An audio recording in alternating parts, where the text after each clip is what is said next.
संविधान में संशोधन का हक आपको है, क्योंकि ये आप ही ने बनाया, हमने बनाया, हमें हक है। लेकिन कुरान और हदीस से बनी हुई शरीयत ये अरब की जमीन पर बनाया हुआ दीन नहीं है, ये आसमानी दीन है, ये इलाही दीन है, ये मुस्तफा का दीन है, नबी ने दिया है। नबी से कहो वो बदले, तुमने बनाया नहीं, बदलने का हक कहां से आ गया? जब हम 125 करोड़ होकर ईरान का कानून नहीं बदल सकते, अफगानिस्तान का कानून नहीं बदल सकते, अरे पड़ोसी पाकिस्तान का कानून नहीं बदल सकते, कुरान का कौन बदलने देगा? न तुम्हारा पड़ोसी है, न तुम्हारा बनाया हुआ है, न तुम्हारा नेबर है, न कुरान घुस के कहीं स्ट्राइक करता है और न अपने ऊपर किसी स्ट्राइक को बर्दाश्त करता है। आपस में पड़ोसियों में करते रहो, नो प्रॉब्लम। पब्लिक की डिमांड है, मेरा मानना है कश्मीर हमारे देश का अटूट अंग है, ये मेरा मानना है। लेकिन मैं पब्लिक की ओपिनियन की बात जो तुम लेके चल रहे हो, कश्मीरियों की भी ओपिनियन ले लो।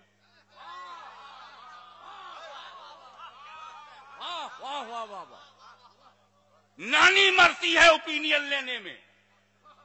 तुम हमसे रायशुमारी करवाते हो, जम्मू कश्मीर में क्यों नहीं करवाते?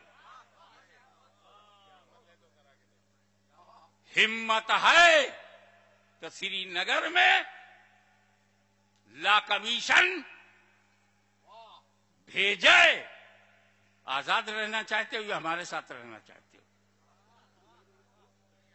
तब पता चल जाएगा कि राय लेना कितना भारी पड़ता।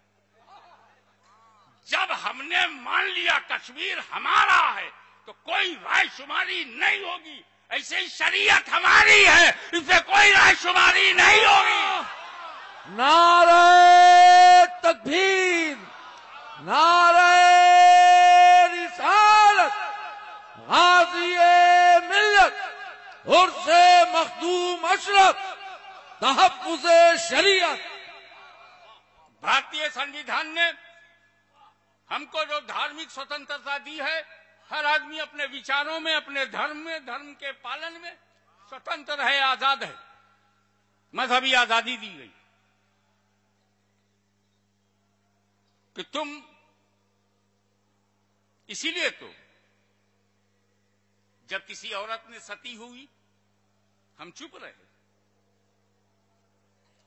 क्योंकि उसके धर्म का एक हिस्सा है। पति मर जाए, औरत सती हो जाए, ये हिंदू धर्म का एक हिस्सा है। और जब धर्म में है तो चाहे जितनी बेवकूफी हो, सती हो जाना चाहे जितना भी अहमकाना कदम हो, हम नहीं बोले, क्योंकि हम किसी के धर्म में टांग नहीं लगाते, हम सिर्फ अपने धर्म पर अमल करते हैं। और एक औरत सती हो गई, कानून के विरुद्ध हुई, भारतीय कानून के खिलाफ हुई। ऐसा करने वालों को, उनके नाम का मंदिर बनाने वालों को आपने कौन सी सजा दी? आप मुसलमानों की क्रूतियां, कमजोरियां, खराबियां आपको काहे को दर्द हो रहा है? आप आरएसएस की खराबियों का मुताला करें। इस्लाम को कौन बोला आपसे? हमने तो नहीं कहा कि सगी मां का पेशाब नहीं पिया जा सकता, तो जानवर का क्यों पीते हो? हम तो नहीं बोले।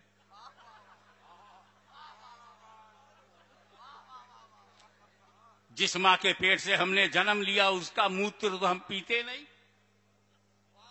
2 टांग वाली अम्मा का हम पीते नहीं, और 4 टांग वाली अम्मा का हम क्यों पिए? तुम पीते हो, हम कुछ बोले नहीं।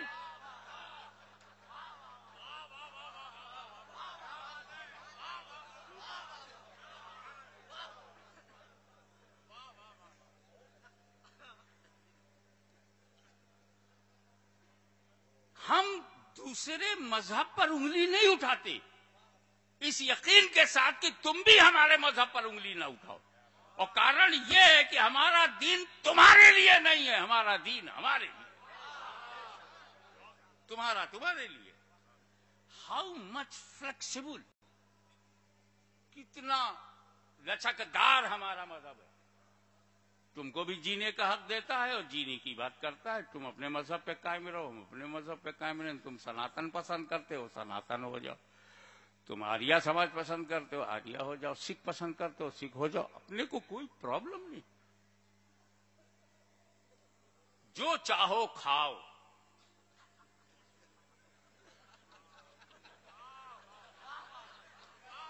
हमने तो कभी नहीं कहा कि इस्लाम में सूअर बहुत गंदा जानवर है, हम बर्दाश्त नहीं करेंगे कि इसको मार्केट में बेचा जाए। तुम बेचते हो, पालते हो, खाते हो, हम तो चुप हैं। हम कुछ खाते हैं तो तहकीक करते हो, होटल में घुसकर बोटियां चुनते हो। हमारी रोटी बोटी चेक की जाती है, इतना बड़ा सूअर हजम हो जाता है, कोई तहकीक नहीं होती। हम जानते हैं सूअर हमारे धर्म में गंदा है, गंदा है। कोई खाए खाए, हम टांग नहीं लड़ाते। कोर्ट के अंदर गवाह जिंदा होना चाहिए, मुर्दों की गवाही नहीं है, बेजान की गवाही नहीं होती। इसीलिए पेड़ पौधे गवाह नहीं बनते। पानी है, हवा है, आग है, कोर्ट में आदमी चाहिए, जिंदा हो, मौजूद हो, आंख से देखा हो और बोल सकता हो या लिख सकता हो। पूरी दुनिया का सिस्टम है कि गवाह का जिंदा होना जरूरी है, तब कोर्ट फैसला सुनाएगी। लेकिन तुम अपना विवाह 7 फेरा अग्नि को साक्षी बना के करते हो। क्या आग साक्षी बनेगी? क्या आग गवाही देगी?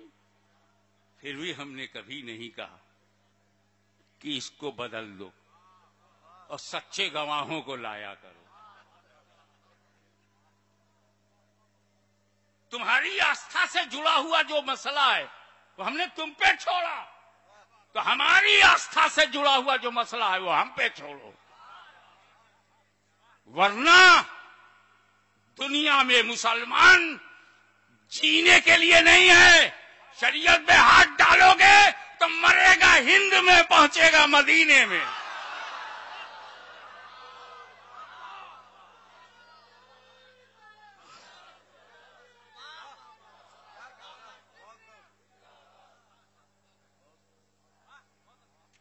एक तरफ तुम ये कहते हो मुस्लिम पर्सनल लॉ, ये मुसलमानों का पर्सनल लॉ है, जाती लॉ है, उनका अपना है, तब काहे को टांग लड़ाते हो?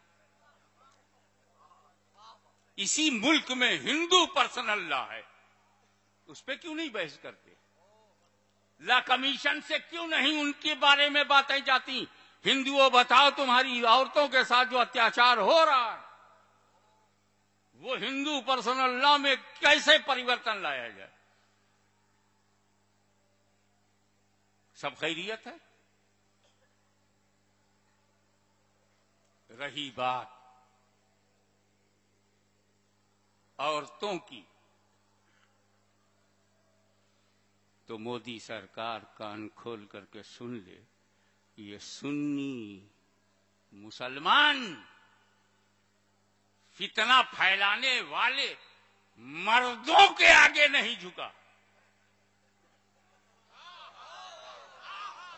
वो मर्द चाहे नजद का हो, चाहे सहारनपुर का हो, चाहे देवबंद का हो, चाहे नदवे का हो। अरे जब हम मर्दों से पंगा ले लेते हैं तो औरतें किस खेत की मूली है?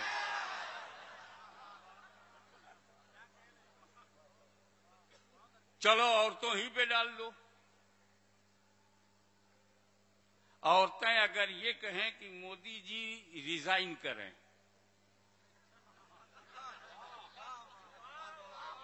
तो क्या औरतों की राय मान ली जाएगी?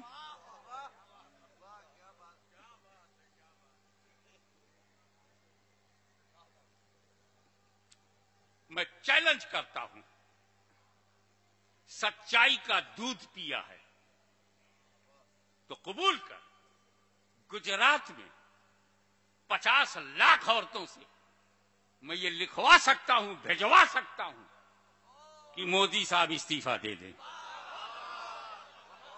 तुम कुर्सी नहीं छोड़ सकते तो हम भी शरीयत नहीं छोड़ सकते। उन औरतों को किस चीज से तकलीफ है? 3 तलाक से तकलीफ है या तिलाक से तकलीफ है? क्या 3 को 5 कर दिया जाए तो खुश हो जाएंगी? 24 कर दूं? प्रॉब्लम गिनती से नहीं है, समस्या